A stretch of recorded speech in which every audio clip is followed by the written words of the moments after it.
Yes, mga igalamay, hapon ka natin tanan. Welcome din sa itong panaguban sa itong tulumanong tambayan sa Radyo Pilipinas. Anyways, mga katambayan, kumusta? Baba mo na abtan sa ulan diha karon tak na No, grabe no. Init kayo sa udto mga katambayan or pag-abot sa kuan, mga hapon-hapon na kana gid ilahang ting atake yan. Pag-abot sa hapon, mukalit lang og bundak ang ulan na unsa. Hadlo ka buday. Anyways, mga katambayan, no, karon ko no, actually dugay naman ni nga problema. Pero atong hisgutan ni karon no, atong tambayan ni siya nga mga hitabo kay magdagan manggod gihapon no, ang nagapatuo aning kaning ginatawag na rollouts mga higala. And even ako yung mga higala no. Oh, mga higala. Katawanan to Ako yung mga higala no, mga katambayan nga ginahimong ahente, and then they para sila legal daw ning kwento, pero wa sa kabalo mga higala nang ginagamit sila no, kabalo ba sa staff ang mga higala no, nga even nag-promote lang ka no, mo bitaw na daghan kay dito sa US mga higala nga wa sila kabalo, nag-promote lang sila ana nga scam no, gidamay gihapon sila. And remember Ricardo Cepeda no, si Ricardo Cepeda bago lang nakagawas no, sa kasong estafa. Kabalo nga appeal man siya no, nga although nag-promote lang siya, gikuha lang siyang model lang pagid siya atong usa ka brand no. Model lang siya ato, pero gipreso gyapon siya, gigawasan gyapon siya warrant of arrest. Mo lang ni ato ang warning pod sa tong mga higala diha no. Ayo gid mo patutuo dayon no, og kining kuan nga ingon legal dili kuha pangitaay sa inyong mga pertinent na mga papeles na bago mo mga ahente no. Mo lagi ning uban lagi pod no kami ngon ano man di illegal di ay or kinahanglan og kwarta. So ayun na lang gyud kanang kuan gigi. Kung mabtan kag kuan pumingon na pud ka nga ang balaod para lang sa mga dato no, ay ang balaod para lang sa mga pobre, para lang preso ng mga pobre no, nga giwarningan naman tadaan na dapat sundo nato mo gani no, pobre ta wa tay kwarta, ato dapat nang kanon no, ato dapat nang sundon no, kay wag tayo natay abogado nya pa di pagid mo gustog paw kay hinay no, nga in fact ang kuan man ang disposition man sa inyong kaso, ang kuan problema dili man ang abogado. Of course, ang mga abogado sa Public Attorney's Office, gusto po na mahuman na dahil ng kaso ninyo no? Gusto na gina nila mahuman dahil yung kaso, kapoyraan na. Anyways, ito ay hindi nita balik ta sa itong gisgutan. Kani mga rollouts mga galano na agi pahinumdo mga tuang Department of Human Settlement and Urban Development mga DSUD Region 11 no, nga ayaw mo dahil nagpapataka dahil ambak ka ng porke barato. Wala mo lagi na. Pag barato, mura po sa mga scam po, it is good to be true. It is really a scam. No? Mo gina automatic scam na siya mga higala. Anyways, mga higala, din lang ko taason ako ang kanirilitan niya mga higala. Okay, mismong ang regional director na sa Department of Human Settlement and Development Human Settlement and Urban Development mga higala, ang atong pastoryahon kalabot aling mga scam anang mga rollouts for sale mga katambayan. Anyways, paminaw na ito mga higala ng regional director sa DSUD 11, Attorney Roberto Mauro Miguel Palmahil mga higala. Paminaw na to. So thank you for that question. It's really a prevailing and predominant problem not only in Davao region but the entire country. Yung selling of rollouts. In fact, our team last September 18 no, went to Lupon because Lupon, Davao Oriental, because the municipal government of Lupon asked us to be there because there was a portion in Aplayan ng title tapos binenta into smaller lots. So we will be going back there para magkaroon ng additional inspection because we said nga sa mga councilors doon na it's in partnership sa kanila, we need to prevent this because masisira ang isang lugar if parati tayong nagkakaroon ng rollouts which is not in compliance. Just like doon, industrial zone ang lugar but binenta ng residential.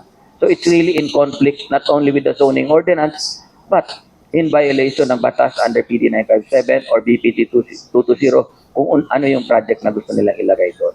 So anong ka-accountability po ng nagbenta? May kaakibat ba siya na criminal liability ba yan or ano? Okay. Ang nakalagay sa PD 957, they are in violation of provisions of PD 957, which is a statute. In fact, we have ongoing cases. Attorney Tape is here. Bago lang rin siya, no? He was an expert witness in a case filed before the RTC against an illegal subdivision developer. So they will be liable for violation of PD 957 and for estafa because they are required under the law to comply with the provisions of the local zoning ordinance, meaning kung saan lang yung residential areas, doon lang pwede magtayo ng residential zone, yun ang residential projects, and they should apply for a development permit sa local government unit natin and a license to sell and certificate of registration sa Department of Human Settlement and Urban Development. Sir, you mentioned a while ago about those products na ibinigay nila. Right now, sir, mga nila hindi ko makasimula lang. And then, yun nga, hindi na alam na scam pala kasi many people who are really training to have their own property. Ano po yung advice niyo to the people, especially those na daling na scam doon sa social media? Yes, thank you, no? Thank you. Very important talaga na question yan. And we have to stress, I cannot help but stress, no, na please, kahit yung mga get rich scheme, no, if it's too good to be true, then you should be warned na kagad, no? Kung sobrang mura ng lupa, no? We already know how much is the per square meter ng average subdivision project. Pag binibenta sa iyo yung 1,000 square meters ng 300,000 pesos, you should be warned na kagad na, uy, baka ano to, no? Scam na kagad yan. In fact, we have a Facebook page. I've been going around not only sa Facebook page, in my sa lectures natin, sa interviews, with sa Trimedia na, and social media kasali pa, no? We've been posting. We have a Facebook page na parati yan, and meron kaming chat group. In fact, every morning, ang trabaho ko, first thing is to review yung mga Facebook Marketplace kung saan may nagpo-post, fast break, ano yan, beach front, yung pala beach access. Tapos 2-meter road yan, ibenta sa'yo, walang road access, walang kuryente, walang tubig, bahala ka magpatitulo. No? And please, before you invest your hard-earned money, look first for the development permit. Ang development permit, under the law, it is the local government unit ang mag-i-issue niyan. So look for the development permit. May approval ba ng local government unit yung subdivision project na gusto mong i-invest? Because doon makikita mo kung ano yung, saan yung access road mo, gaano kalapad yung road, and ano yung mga ilang lots or housing units per hectare makikita mo dyan.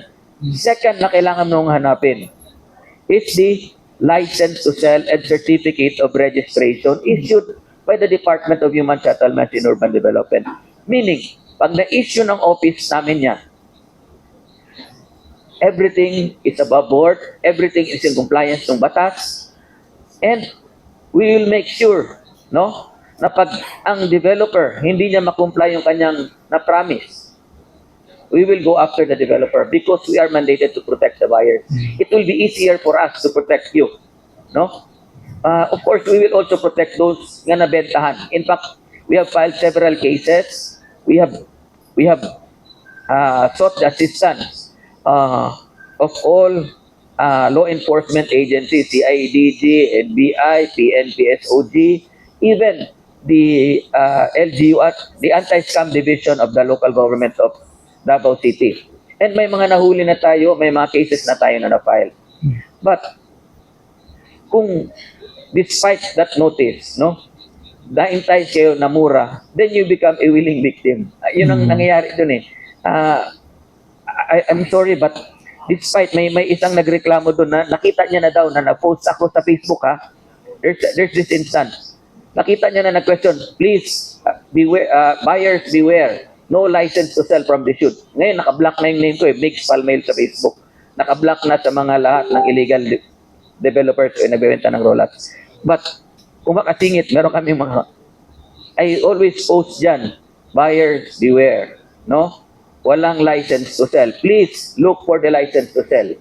Baka masayang ang pera. That is what I do. That is what we do sa this shoot. Just to help you. But, nakita niya na daw yung post ko. Na-block. Tapos, bumili pa rin siya. And then, pumunta, hindi niya na daw malocate. Sabi ko, oh, diba? I hope we will not be enticed because sobrang mura. If it's too good to be true, then be warned. Delikado na. So, mga katambayan, no, ang painumdom ni Attorney Miguel Palmahil, mga katambayan, no. So, ayan na mo pakuan-kuan na kung actually nasa gigawas karon naa sa Facebook page sa DSUD Davao Region mga higala o basta sa DSUD 11 na diha mga higala listahan, no, sa mga kuan. Actually nato yung mga kuan pila to na large na complain mga higala sa saan naman to? Hindi mao. Sa to sa to asa man to? Di ko na ko to Ayun. Na ay 27 ka mga developers mga higala.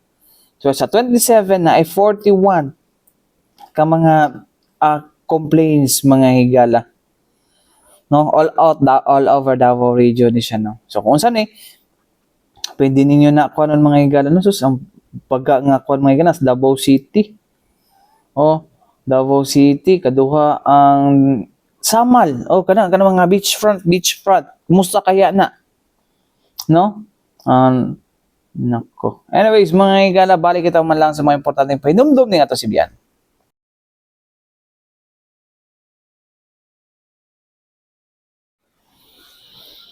Yes, mga higala, balik kita dito sa ito panaguban sa tutulumanong tabayan sa Radyo Pilipinas, mga higala. Lawag kita pakita din nyo kay karong na ang mga higala nung napunta, no. Karong Kwanday, no, karong Friday, mga higala, mag-open ng Mindanao Art Fair. Ug man na to nahisgutan mga higala, no, kay nanay mga pagpangandam nga gibuhat karon mga higala, no, nga to ang mga grupo sa mga artists mga higala. Anyway, sasabanto nato na ba to dire? Tama ba ni? Dili mali. Na dito sa isa de ka GC. No, natay mga GC mga higala. Asa to? Kaniba?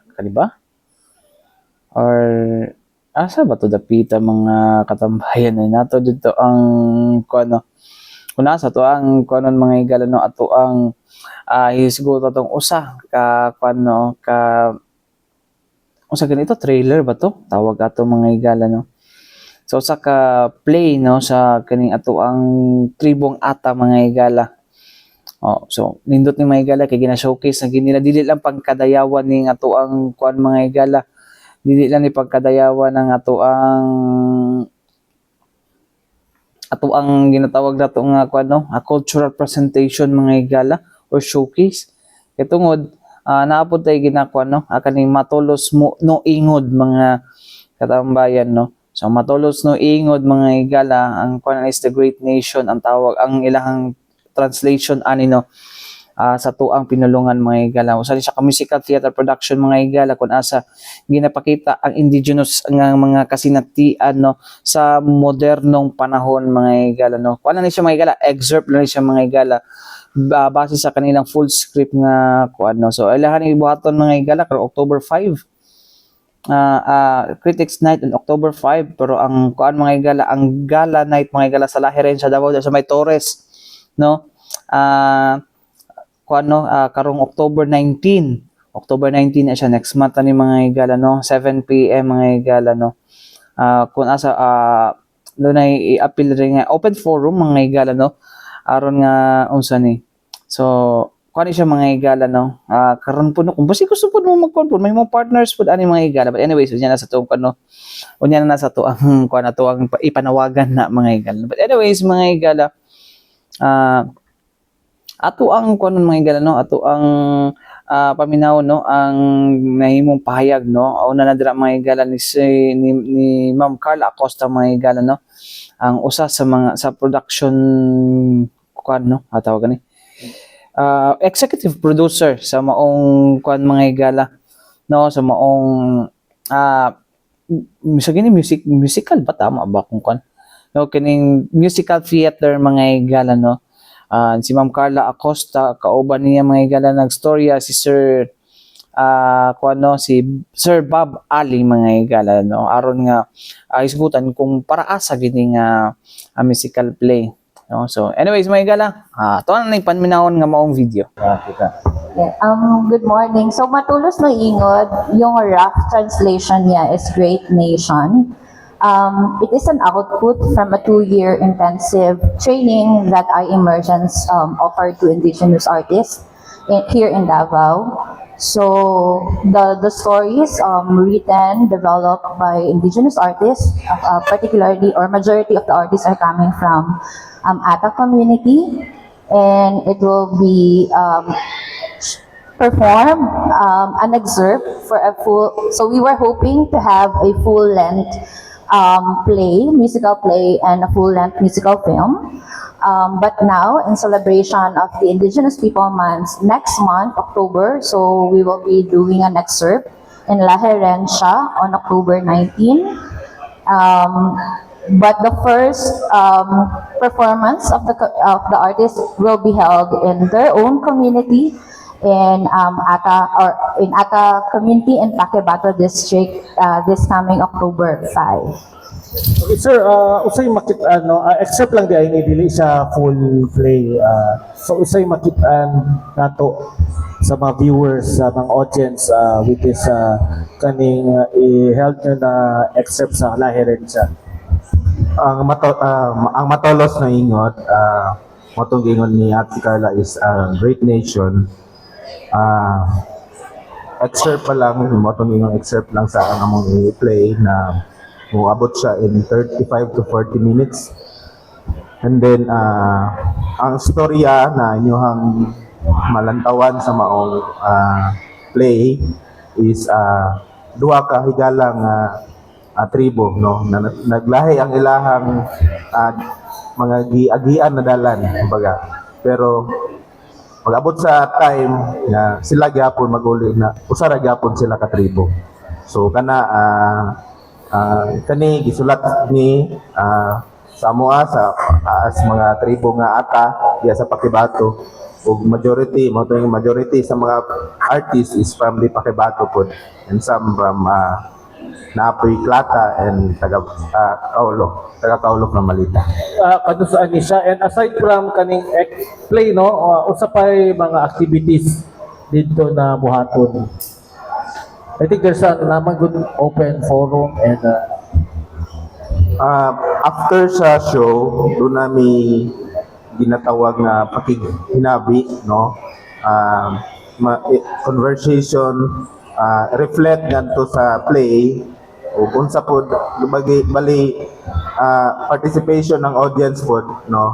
Na unsa pod ang ilahang takeaway sa maong naglantaw, and then also pod naga-invite pod mi og mga IP leaders na mo ani this time, no, para sa maging kauban na mo dinha sa maong pakighinabi after the show. pila mo mga performance dito na isa na po taga Pantakibato, mostly mga ata din ay mga klata. Usat ni mga IP groups na that are joining sa kanapila mo tanan. Tulo ka tribe, Plata and Taga-Kaulo and Ata.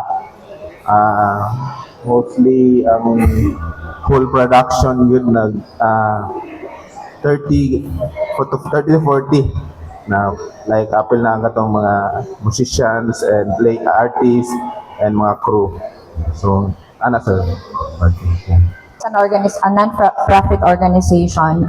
We did 2 trainings, intensive trainings for the last 2 years. We offered basic principle of theater and discipline of theater. So sila yung naging participant. And from that training, ito yung naging output nila. The stories written by 4 indigenous artists coming from Ata and Tagaholo community. And hindi ko pala na-introduce kanina kasi one of our creative consultant, hindi siya nakasama. Si Jiki Dalag, he's from Ata community in Barangay Pagasuhan. Barangay Kapa. So, isa siya sa mga lead actor ng play. So yeah, output siya nung intensive training na in-offer ng organization ng iEmergence. And this story is about joy, grief, and reconciliation. Journey siya ng dalawang leader on seeing how development, like they have different approaches or understanding about development. So, yun yung parang naging narrative nung story. Saka it will be 30 to 45 minutes excerpt. So Chico, sa itong training nimo, before what artist na ka, or ni-appeal ka sa training conducted by Ma'am Carla?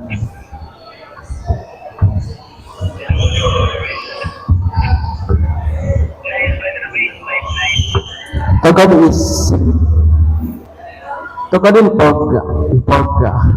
apel pag training is tiyo ko na kuano yung basta kay ka pag kwato na pag training to pag action to sa bakano leader dan mantala kay to sa bakan hubungan way dakol na katarang ko din kinabuhino. Akat bas na leader kina basta kuha kuha basta ka kantan pagka leader is mabulot ke musikak na kwako to pag train ingon bas na kay to pag action or pag drama skanda iya.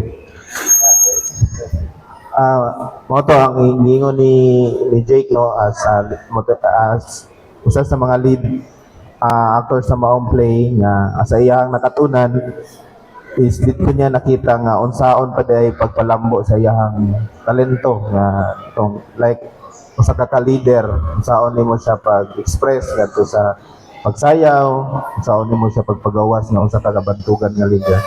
So mo tong iyang ingon niya ako siya og mga naiyang nakatunan dito sa maong training.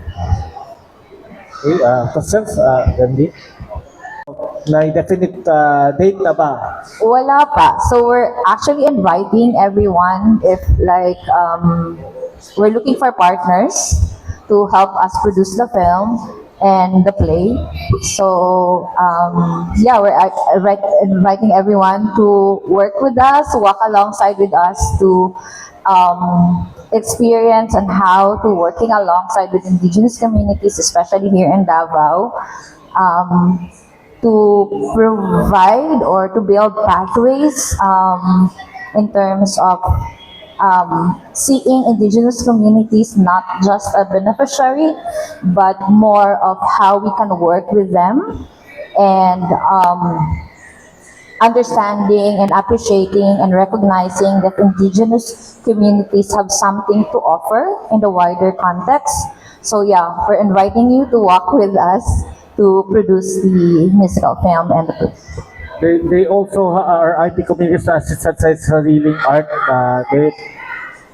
performance art and other parang meron other entertainment na kanila na no ma-diagnose one. I think parang may gawing cultural mapping something ang SCA or meron na bang nagawa na identify ninyo na ano yung mga unique mga arts and culture sa kanila in regard to performing arts? So actually yung stories na nasulat is ang naging script analysis na ginawa namin is not with the technical experts from the outsider, but we invite their leaders and the community to talk through about the script. So I think yun yung pinaka-core ng what we are doing is to really provide that spaces for them to exercise their artistry and creativity. Okay. Questions? So mao to mga higala no. Nindot ni siya mga higala no. Anyway, sa katong mga nagakuan no, arts appreciation unsa pa ba nay tawag ana no. Oy, katong mga kung basig naikuan ni sa kuan no, naga-master sa University of Southeastern Philippines silang MA in Literature, basig pwede po din ninyo i-kuan no. Pwede ninyo i-appeal sa inyong kuan text mga hindi siya text. Sa inyong kuan no.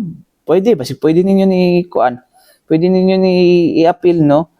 Pwede po pwede mo maghatag og tabang no.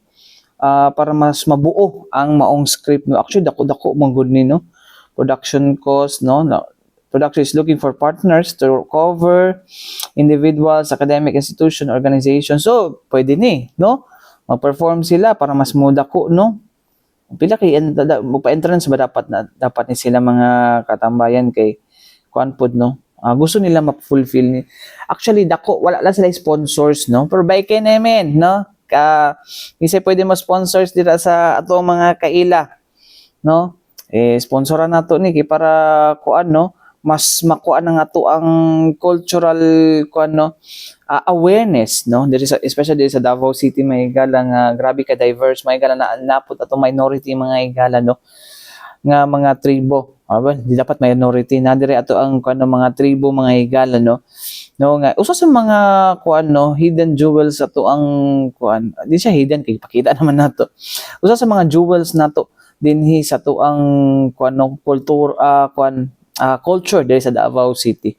So, anyways, unta no tabangan nato please mangwanta dire please ako mahangyo ko tabangan nato ni nga mas mudako ni siya o maka-perform ni siya no mas gwapo madala ni sa Manila no kay para kuan mas gwapo nga madala sa Manila aron nga mas papakita nato kung unsa no isa pala ni katribo no unta mapadala nato ni sa colon. Anyways, may galawan natin igong oras may gala sa ngalan sa to partners sa to pagsibid sa to technical side mga galaw sa tibok persa sa DXRP Radyo Pilipinas sa Davao. Ako inyo na kaban Armando Feniquito alang sa tabayan sa Radyo Pilipinas. Hangtod sunod po daghang salamat o maayong adlaw kanato tanan amping tapirmi mga katambayan.